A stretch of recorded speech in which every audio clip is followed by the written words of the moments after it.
Bueno, ahora sí le vamos a dar la bienvenida a nuestro invitado, diciendo que con Marquitos Correa nos debíamos una charla, presidente de la Asociación de Maestros de Rivera, después de lo que fueron las elecciones del CODICEN. Así que hoy vamos a dialogar con respecto a eso con él, pero primero, buenos días Marquitos, ¿cómo estás? ¿Me Buenos escuchás, Marcos? días, ¿se escucha bien? Hola, Sí, se escucha perfecto. Sí, se hola, escucha perfecto. ¿Cómo estás? Yo te escucho. ¿todo bien, Juan? Yo también. Bien. Ah, bueno, me alegro. Las dificultades son las consabidas que ya sabemos que tenemos todos los días cuando tenemos una comunicación en vivo, pues, gracias al mal servicio que nos brinda nuestra empresa de telecomunicaciones. Bueno, Marquitos, ayer tuvimos intentamos compartir una actividad ahí en la Asociación de Maestros, pero se dilató un poco el inicio de la misma y no me fue posible quedarme. Pero ya vamos a tener un contacto también más adelante con Ramón Ruiz. Pero primero lo primero, como decía, ya vamos a tener tiempo más adelante de dialogar sobre lo que fueron las elecciones del Codizón. Pero antes que nada, quisiera volver sobre un tema que parece a esta altura ya recurrente, ¿no? Estamos a pocas semanas de finalizar el año lectivo y otra vez volvemos a tener problemas con la alimentación en muchas de las escuelas. ¿Se sigue improvisando? ¿Se le tira todo el fardo de la responsabilidad a los directores de las escuelas ante la incapacidad de gestionar adecuadamente? ¿Cómo lo ves vos? Sí, nosotros desde la Asociación de Maestros de Rivera, tanto de la asociación como desde la Federación Uruguaya de Magisterio, observamos una gran dificultad por parte de esta administración de realizar una gestión adecuada de los comedores escolares. Desde que comenzaron a administrar, y eso fue en medio de la pandemia, tomaron decisiones con respecto al comedor que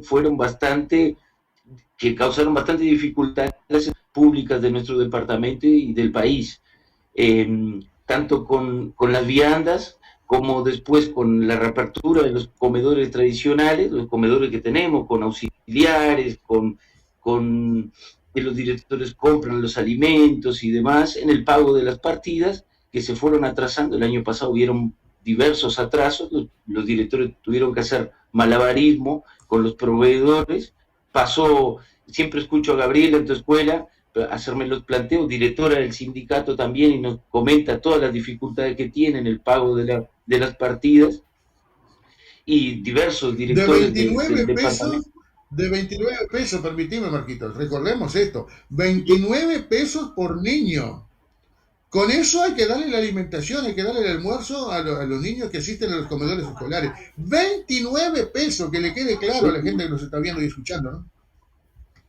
Claro, además hay un problema de desconfianza en los directores. Se instaló eso a partir de esta nueva gestión, y la contabilización de niños que van a comer o no van a comer por día. Había un control tremendo, el que comía, el que no comía, y se pagaba la plata por esos niños. Nunca no se tuvo en cuenta que anteriormente nosotros teníamos un listado de niños que comían, y la plata se la daba por todos estos niños. Entonces, eso también causó atraso en su momento, y con todo esto, la desconfianza que se generó en las instituciones educativas, eh, hubo un atraso importante el año pasado. Este año tenemos atrasos desde marzo por la reapertura de los comedores nuevamente el problema de la pandemia y demás. Tuvimos atrasos por ejemplo, los meses de abril y mayo se pagaron en junio juntos, y así algunos meses. Ahora estamos en noviembre y se debía a septiembre. Entonces, todos esos meses sin pagar pusieron en alerta a muchos de nuestros compañeros directores que tienen comedores tradicionales. Pero se dio una situación terrible en Montevideo también, y en Canelones y en otras partes del sur del país. 160 escuelas que tenían el servicio tercerizado, es decir, que la administración pagaba directamente a empresas para que tomaran en cuenta el servicio del comedor. No sabían si en diciembre, por un tema de licitación, si en diciembre iban a tener alimentación o no. Esto hizo que la Federación Uruguaya de Magisterio tomara dos temas: el tema de los atrasos en el pago de las partidas de comedores tradicionales, y el tema de las escuelas tercerizadas que no tenían nada resuelto para diciembre. Y hace un planteo público y le muestra a la ciudadanía, porque muchas de estas cosas quedan adentro de la escuela y la gente, los padres, el vecino común no sabe de cómo se está administrando mal la alimentación en los comedores escolares. Entonces hacen el planteo y se logra resolver la situación de estas 160 escuelas, pero la resolución que tienen las autoridades no es de las mejores, porque sobrecargan más al maestro director, le entregan la partida del mes de diciembre de esta escuela tercerizada para que los directores paguen el servicio tercerizado, se hagan cargo del servicio tercerizado del mes de diciembre. Es decir, por problemas que tienen ellos, los que están funcionando como empresarios son los directores de escuela.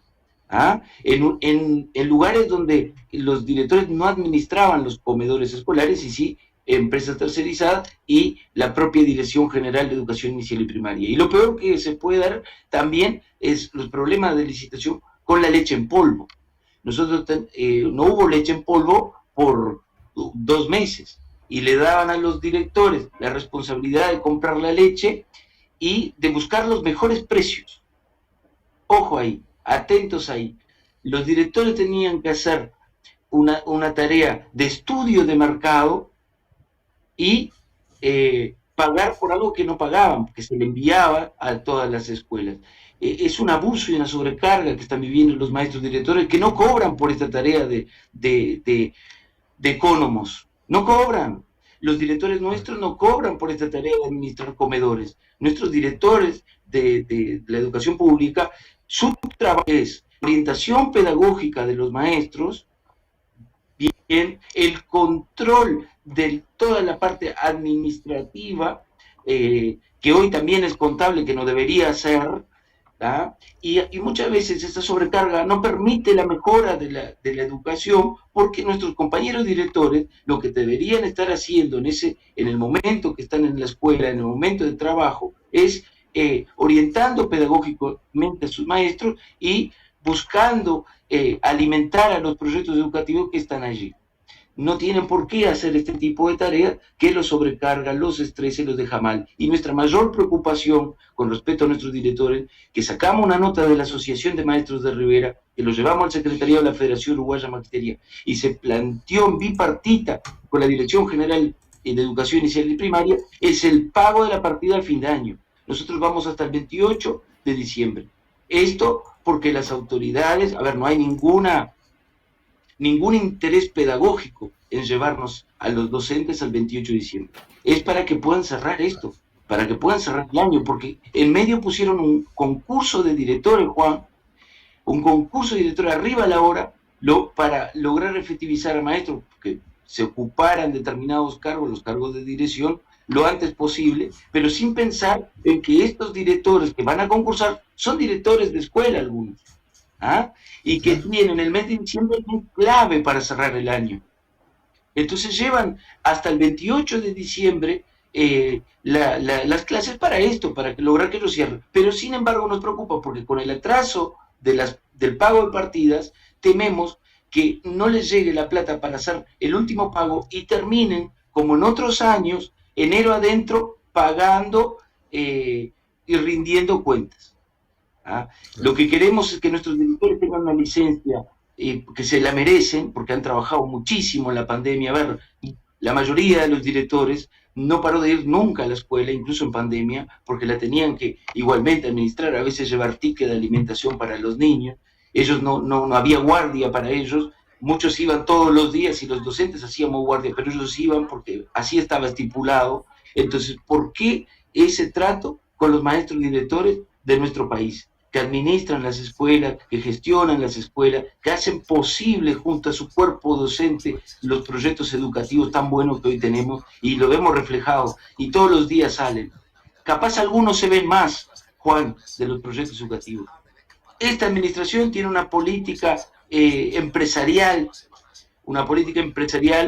con respecto a mostrar los proyectos educativos. Algunos aparecen más, te puedes tener el mejor maestro, el mejor funcionario del mes, como McDonald's, la mejor escuela, el mejor niño, tienen esa política, y eso es lo que se ve.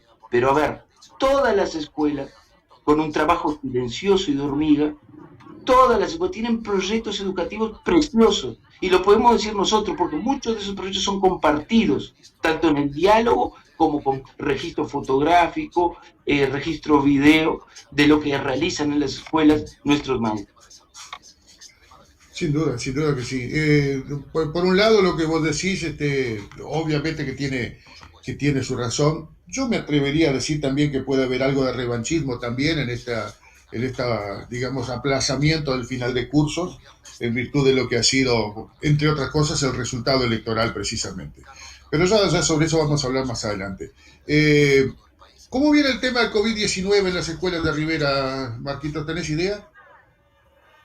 Sí, nosotros tuvimos algunos casos, nos informaron, algunos casos particulares de alguna escuela con algún grupo en cuarentena, tuvimos, pero no han sido brotes importantes al momento, que nos hayan llegado a nosotros grandes brotes en las escuelas, no. Sí se plantea por parte de inspección técnica la preocupación en este momento del cuidado de los niños, que mantengan el uso del tapabocas, las distancias y demás. Pero por ahora, por suerte, no tenemos grandes brotes. No tenemos grandes brotes en esa escuela, eso, el cuidado de los docentes, la vacunación también incidió, para nosotros la vacunación ha sido clave, y bien, en nuestro departamento hubo una responsabilidad muy grande por parte de la ciudadanía en ir a vacunarse. La mayoría de los docentes tienen las 3 dosis, algunos no las tienen, hay que respetarlo también, no es obligatorio, pero hay un cuidado muy grande por parte de todos los colectivos docentes, de las familias, un trabajo colaborativo entre familias, docentes e incluso autoridades. En esto de la salud trabajamos todos juntos para ver si logramos pasar esta etapa tan difícil. Independientemente de la opinión que pueda tener cada uno con respecto a este tema, que es un tema muy sensible y que divide las aguas, te comento que me ha sido informado, pues yo no tengo acceso a esto, que en la plataforma Gurí hay una casilla activada por defecto autorizando la vacunación por parte de los adultos referentes a los niños. O sea, hay dos casillas, una por el sí y otra por el no, pero la casilla del sí ya viene activada por defecto. Habida cuenta de que, según la circular 3/2020 de la ANEP, en la cual se establece que no se permite la administración de ningún medicamento en los centros educativos, y que en el segundo punto de esta misma circular se expresa claramente que el incumplimiento de este protocolo puede acarrear incluso sanciones de tipo penal, ¿la Asociación de Maestros de Rivera o la Federación Uruguaya de Magisterio tienen una posición tomada? No, aún no tenemos posición tomada. Tanto la Asociación de Maestros de Rivera como la Federación Uruguaya de Magisterio, ninguna filial, ninguna asociación al momento ha planteado la situación.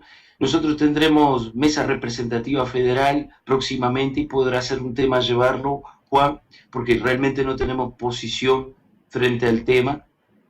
Y si esto implicaría la vacunación, históricamente las escuelas han colaborado con la vacunación, es decir, con los locales escolares. No, lógicamente los docentes no administran, no realizan la vacunación, pero recuerdo yo cuando era niño vacunarme alguna vez en alguna escuela. Pero todo esto que tú planteas tiene una implicancia, hay una circular, hay normativa vigente y hay que analizarlo y ver qué postura tomar desde la Federación Uruguaya de Magisterio. No sé si tú tenés conocimiento que hay incluso una acción por parte de colectivos de padres que se oponen a que exista esa casilla activada por defecto. O sea, que se deba sí o sí consultar a los padres y que estos determinen si autorizan o no. No sé si tenías conocimiento, si no tenés conocimiento, yo después te paso esta nota y te pongo al tanto para que por lo menos lo puedan analizar más en profundidad. Bueno, pero vamos a lo que interesa ahora, lo que nos debemos. Yo me Juan, no comprometo a enviártelo. conocía bien. Me comprometo a enviártelo. Vamos a lo que nos debemos todavía, porque después de lo que fueron las elecciones del CODICEN, no hemos tenido posibilidad de dialogar. Vos estuviste uno de los fines de semana en el Congreso del PIT-CNT, y por distintas otras cosas de agenda no pudimos dialogar. ¿Qué lectura podemos hacer de lo que fue la voz de las urnas en las últimas elecciones? Bueno, primero, Juan, agradecerte por la invitación que nos has hecho para hablar sobre este tema. Para nosotros es una alegría tremenda, para el magisterio riverense, para el magisterio nacional, para todos los sindicatos de la educación. Logramos una amplia mayoría. Esto se debe a muchas cosas.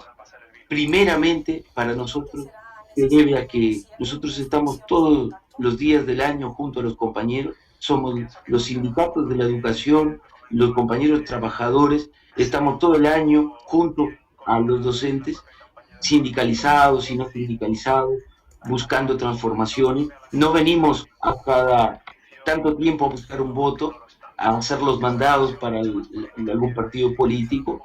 Entonces la gente eso lo valora. Esta es la primera lectura que hay que hacer. ¿Quién está al lado de los docentes? Los docentes. Los trabajadores estamos lado a lado. Entonces, esa es la primera lectura. Sabemos, incluso en los números, si usted ve en los departamentos, Juan, ver en los departamentos las votaciones, vas a ver claramente cuáles son los referentes más votados y por qué. La segunda lectura, todo lo que hizo mal la administración fue devuelto en votos, castigo por parte de los propios compañeros. ¿Ah? Está funcionando muy mal la administración de educación pública, Nacional de Educación Pública, y hablamos de la ley de urgente consideración acá, porque nos hicieron un planteo, nos hicieron un verso de que con la ley de urgente consideración iba a terminar la burocracia, que iba a ser todo más ágil, que se iba a pagar en tiempo y forma, y así no está haciendo, que habría mayor comunicación con los docentes, que centralizando el poder en el CODICEN habría mayor facilidad para administrar, y no es así. El tema de la persecución sindical, la persecución de compañeros, eso en secundaria, el tema de las licencias, tanto las licencias sindicales, el problema que hubieron con FENAPE como en primaria o UTU y en todo el organismo con las licencias por enfermedad, por cuidado a un familiar, para los suplentes a término. Han surgido problemas, mucha gente pierde el cargo por sacar una licencia por cuidado familiar cuando es suplente a término. Hoy no se considera nada, no hay un grado de humanismo, nada. Entonces los compañeros también eso ven, sienten.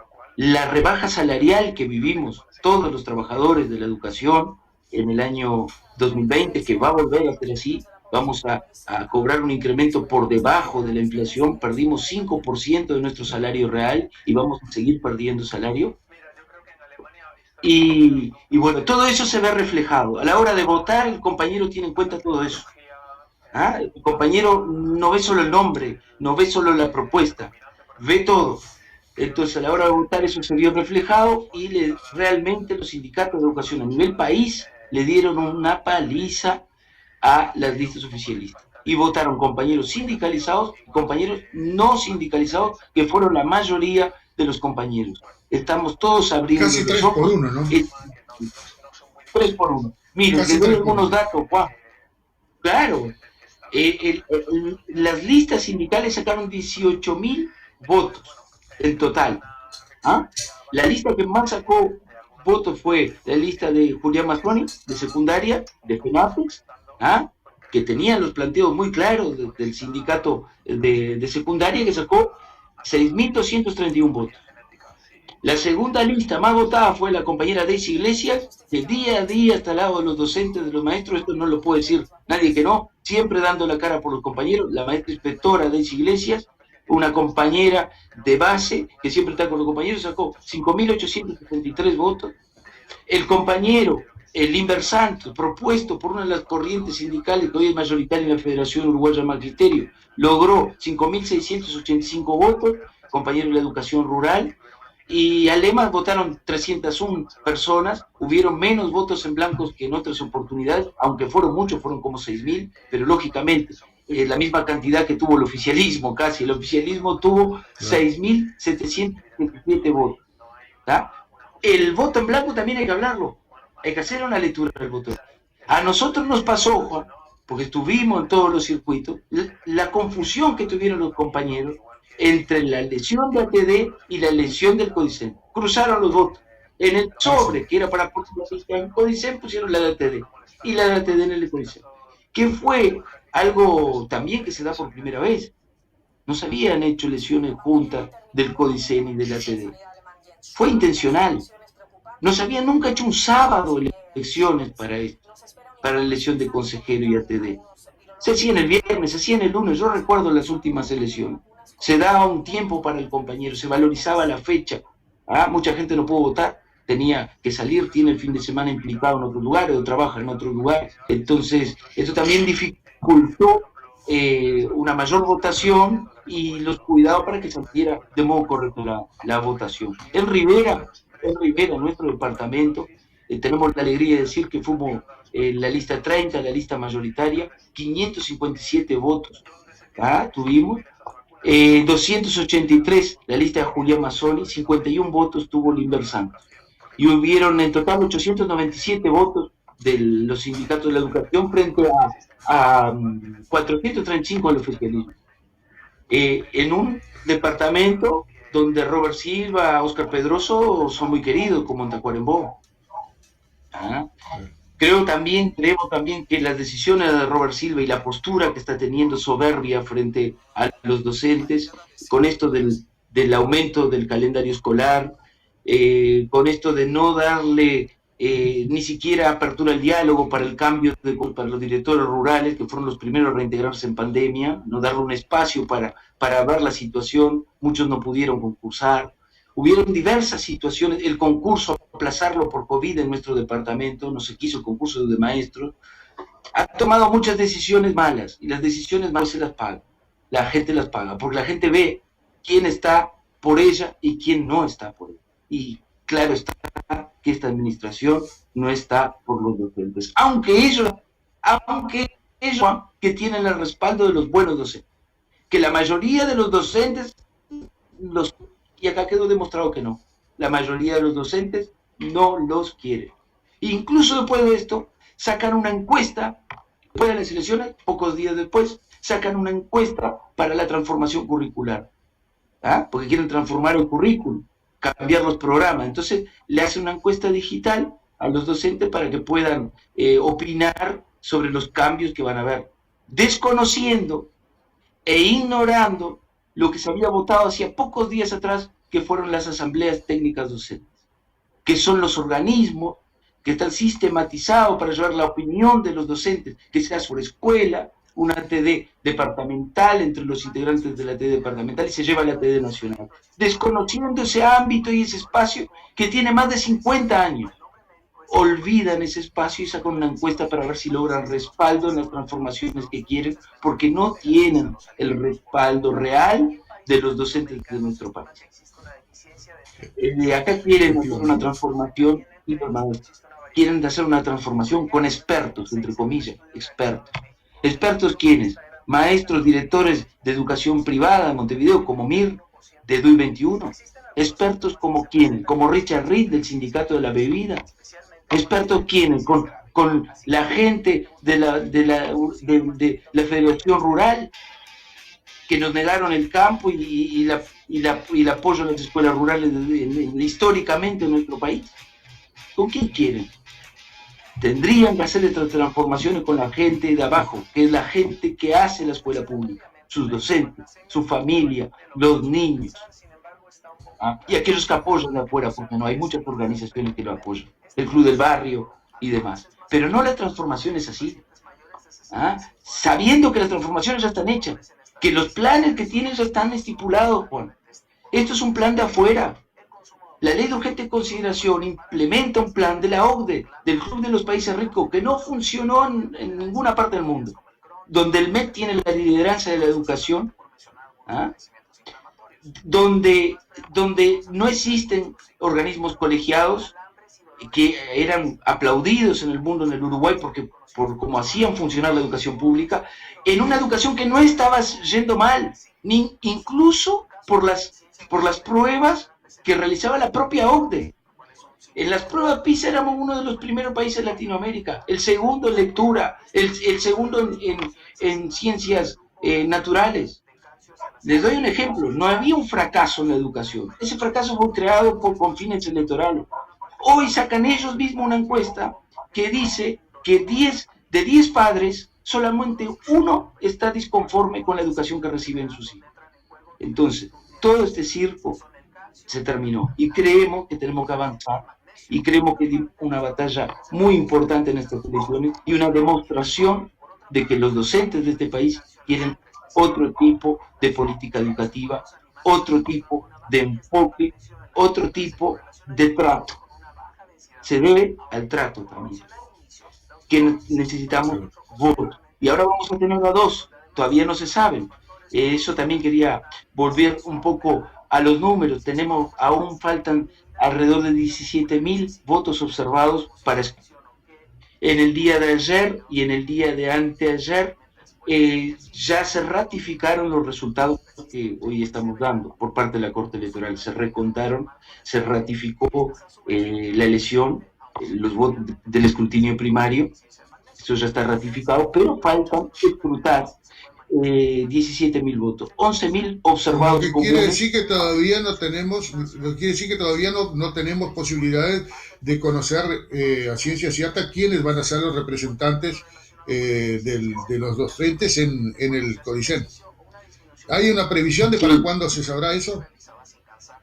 Sí, a partir del 23 de noviembre comienza el escrutinio de los observados, el martes. A partir del martes empieza el escrutinio de los observados. Lo que pasa es que hay muchas elecciones de por medio, de las elecciones del BPS.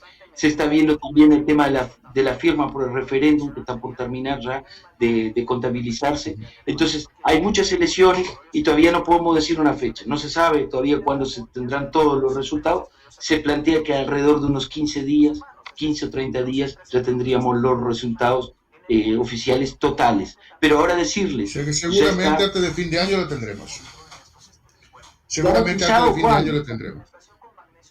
Claro que sí. Y garantizados los dos lugares de los sindicatos. Ahora hay que definir, sí, porque hay distancias muy exigentes entre Limber, si va a ser Limber, si va a ser Daisy, no importa quién, pero hemos logrado una victoria importante que nos alegra mucho a todos, Juan. Y que da una demostración de que estamos muy vivos, los docentes, muy vivos está el movimiento sindical, con mucho respaldo de sus compañeros. Lógicamente, tenemos muchas cosas que mejorar, porque tampoco podemos decir, está todo bien, apoyan a los sindicatos. Mentira. Dentro de los sindicatos hay muchas cosas que mejorar y hay que hacerse la autocrítica en muchas cosas. Logramos que fueran varias listas, logramos que varios bajo un lema, gracias a mucha pelea interna dentro de los sindicatos. Hay cosas que dentro de los sindicatos deben cambiar, deben abrir sus puertas. Si no abren la puerta, los propios docentes las van a abrir.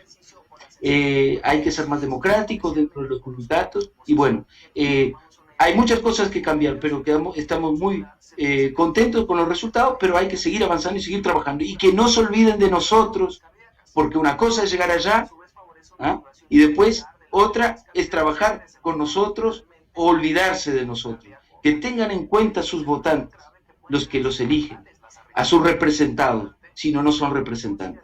Esperemos que los que vayan allí estén atentos y en comunicación permanente con nosotros y les vamos a cobrar, desde los sindicatos les vamos a cobrar, desde las diversas asociaciones. Fue una promesa y debe ser cumplida. Sí. Marquitos, te quiero agradecer este tiempo que hemos compartido, a la vez que te voy a pedir que estés atento al WhatsApp, que cuando terminemos esta nota te tengo que hacer una consulta, pedirte unos datos. Te agradecemos y bueno, como siempre, a las órdenes. Será hasta una próxima oportunidad. Un abrazo. Gracias, Juan querido, arriba, un gran profesor y amigo. Vamos arriba, compañero. Vamos a la pausa entonces, Andrés, y a la